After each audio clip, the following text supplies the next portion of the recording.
4.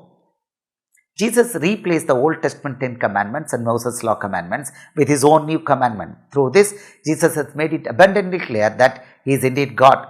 God alone has the power to alter the 10 commandments and the Moses' law given to the people of Israel. Jesus, by replacing the 10 commandments and other commandments of the Moses' law, had firmly established himself God. Now let us see one by one how he replaced. Number 1.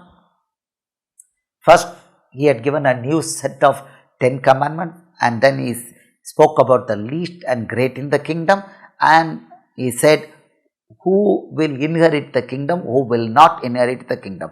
People who follow the old law will not inherit the kingdom. The righteousness should be far above that. Now, let's see what all changes Jesus has brought about. He replaced the old law one by one. You shall not murder, and whoever murders will be in danger of the judgment. Jesus replaced this part of the 10th commandment with his new commandment, but whoever says you fool shall be in danger of hellfire. Now, murder, the term murder has been replaced by calling brother fool. That is equivalent to murder. He raised it, he raised the bar. Jesus raised the bar. Now, we have to be extremely careful. No need to murder, but if we say our brother fool, then we will inherit hell.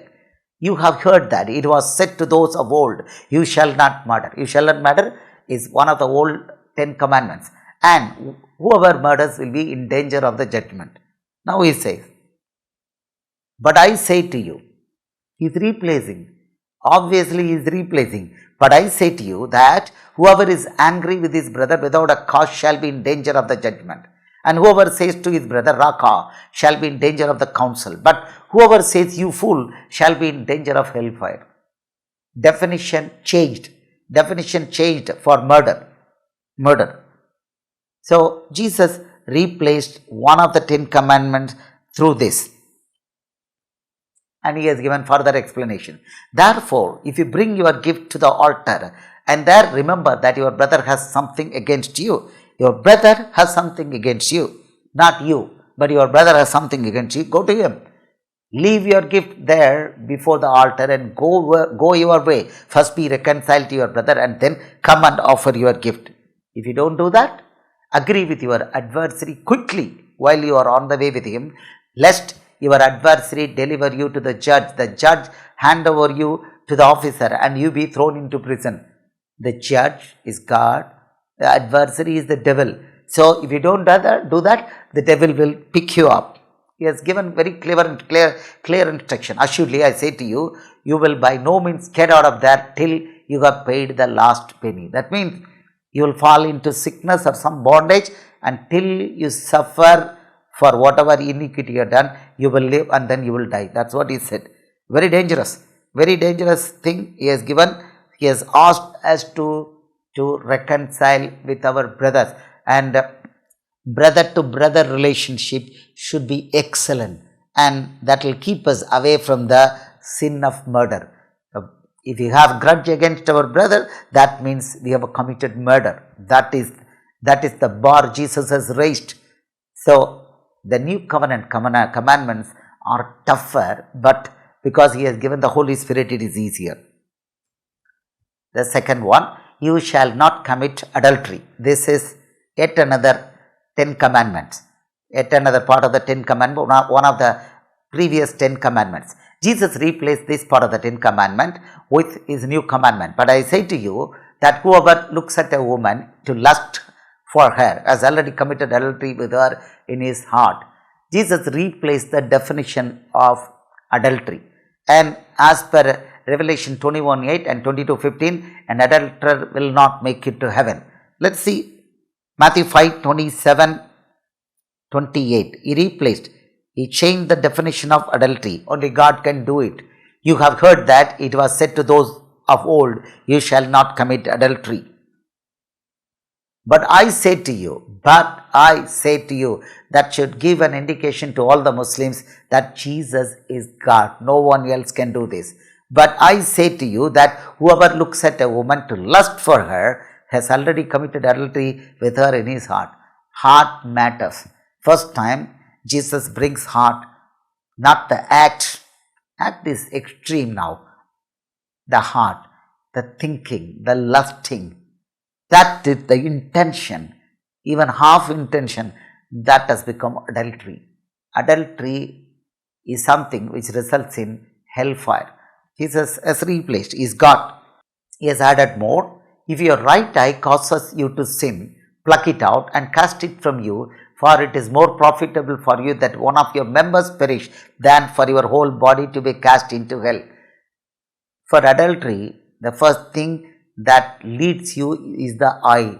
Looking at it, people lust women. He says, if your eye gives a problem, remove it, cut it, pluck it out.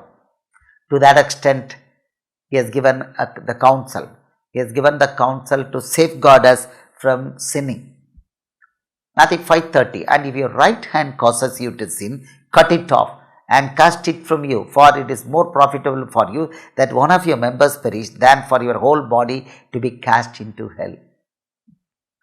Doing adultery with right hand, Jesus says, cut it off. At least you can save your body. The next commandment on divorce. Whoever divorces his wife for any reason except sexual immorality causes her to commit adultery. He has changed the meaning of adultery. He has abolished the commandment of adultery and replaced it with a tougher commandment. This is the new commandment given by Jesus to the people of Israel, replacing the old Moses law, permitting men to divorce their wives by giving her a certificate of divorce. Thus, Jesus replaced one of Moses' law in this manner. Matthew 5:31. Furthermore, it has been said, whoever divorces his wife, let him give her a certificate of divorce. Now, Jesus has expanded the definition of adultery. A man divorcing his wife without reason, he is an adulterer. He makes his wife an adulterer, so he is also an adulterer. But I say to you that whoever divorces his wife for any reason except sexual immorality causes her to commit adultery. And whoever marries a woman who is divorced commits adultery. So, both the divorcee and divorced, both of them commit adultery if they do it. So, Jesus has expanded the definition of adultery. It is not simply lusting a woman, it is more than that. You cannot divorce your wife unless it is for sexual immorality. And a man cannot marry a divorced woman, that he is also committing adultery. The rules are very tough here. Rules are tough. Jesus has made it tough, but he is God. But I say to you, do not swear at all. Now the next commandment, neither by heaven nor by it is God's throne. But let your yes be yes and your no, no. For whatever is more than these is from the evil one. Thus Jesus replaced one of the Moses' law in this manner. Matthew 5:33 onwards. 5:33. Again you have heard that it was said to those of old, you shall not swear falsely. Swear in the name of God, but shall perform your oaths to the Lord. But I say to you, do not swear at all. Do not swear at all, neither by heaven, nor for it is the God's throne, nor by the earth, for it is his footstool, nor by Jerusalem, for it is the city of the great King, great King Jesus. Nor shall you swear by your head, because you cannot make one hair white or black. But let your yes be yes and your no, no. For whatever is more than these is from the evil one. So, one more commandment of the past Jesus has replaced. Jesus has replaced with a new commandment. Now, let's see the old commandment. Exodus 27, you shall not take the name of the Lord your God in vain, for the Lord will not hold him guiltless who takes his name in vain. That is swearing in the name of God. And you shall not, Leviticus 19:12, and you shall not swear by my name falsely, nor shall you profane the name of your God. I am the Lord. So, Jesus replaced yet another commandment. An eye for an eye and a tooth for a tooth. This was a famous commandment of Moses. But I tell you not to resist an evil person, but whoever slaps you on your right cheek, turn the other to him also. Thus Jesus replaced one of the Moses laws in this manner. Matthew 5:38. In the Quran, Muhammad has counseled retribution. Killing as a retribution is legal and loyal, and called upon for you, and it is a blessing. Yes, said retribution is a blessing. Killing as a retribution is a blessing. It is mandated for you. That is what Muhammad has said in the Quran. Look at this, Matthew 5:38. You have heard that it was said, an eye for an eye and a tooth for a tooth. But I tell you not to resist an evil person. Jesus has replaced the entire thing. No eye for an eye, tooth for a tooth. But in Islam, still you are following that. But whoever slaps you on your right cheek, turn the other to him also. Jesus replaced it 550 years before Muhammad was born. But Muhammad had brought it back saying, we will follow the Old Testament. Jesus replaced it. It's a sin. It's a sin to go for eye to eye and ear to ear. It is a sin. It's a sin. People who do it will not inherit the kingdom, will not inherit heaven. But I tell you not to resist an evil person. But whoever slaps you on your right cheek, turn the other to him also. He has given more. If anyone wants to see you and take away your tunic, let him have your cloak also. Give him that also. Don't fight it in the court. And whoever compels you to go 1 mile, go with him too. Give to him who asks you, and from him who wants to borrow from you, do not turn away. Do not turn away. He has given beautiful counsel. Beautiful counsel. Now, in the Exodus, let us see the verses. Exodus 21:23. But if any harm follows, then you shall give life for life, eye for eye, tooth for tooth, hand for hand, foot for foot, burn for burn, wound for wound, stripe for stripe. This was the Old Testament commandment, Moses' commandment. Jesus replaced it. So if people in the Islam world follow it, they are doing it exceeding the commandment of Jesus. Now, commandment of Jesus is the ultimate. Love your enemy. The next one, a new commandment from Jesus. You have heard that it was said, you shall love your neighbor and hate your enemy. That was Old Testament commandment.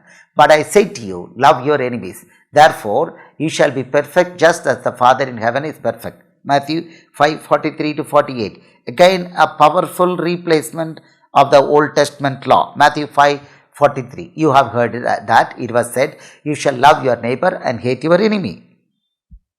But I say to you, love your enemies, bless those who curse you, do good to those who hate you, and pray for those who spitefully use you and persecute you, that you may be sons of your Father in heaven, for he makes his sun rise on the evil and on the good, and sends rain on the just and on the unjust.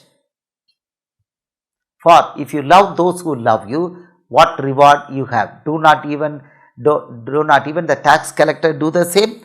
The tax collectors are saying they were supposed to be sinners. That the tax collectors were doing, and they were supposed to be sinners, and God is giving a comparison. And if you greet your brother only, what do you do more than others? Do not even the tax collector do so? The sinners are doing what is special about you. Therefore, you shall be perfect just as your Father in heaven is perfect. He has given very clearly.